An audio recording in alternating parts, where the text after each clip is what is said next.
नमस्कार पंचायत टीवी के आपण मानकु स्वागत। जो राष्ट्रर राष्ट्र मुख्य संरक्षण सुविधा नेबे, जो राज्यर मुख्यमंत्री संरक्षण सुविधा नेबे, तांको परिवार संरक्षण सुविधा पाइबो, से देश से राज्य केबे उन्नति करिवो? आपण माने कहतु। दुखर कथा, यही भारतर वर्तमान राष्ट्र मुख्य होउचंदी द्रौपदी मुर्मू।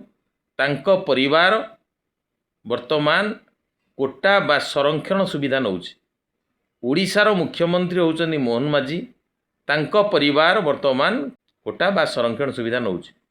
सेमती राज्य बा देशर विभिन्न स्थान रे सबु जो राज्य मुख्य माने भी रहिले, सेमाने मध्य एई संरक्षण सुविधा पाउछन।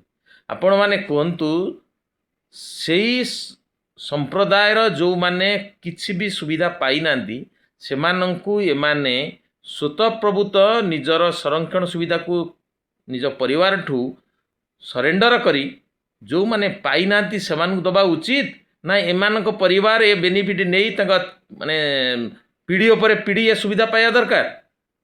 समस्ते जागंतु सेई संरक्षण पाउथिबा जो रहिले आदिवासी माने सेमाने मध्य उठंतु आगकू। एमानकंठू संरक्षण हटाई जो परिवार संरक्षण पाइनी सेमाने भी पांतु, नचेत ए देश आगकू केबे उठी पारिबो ना।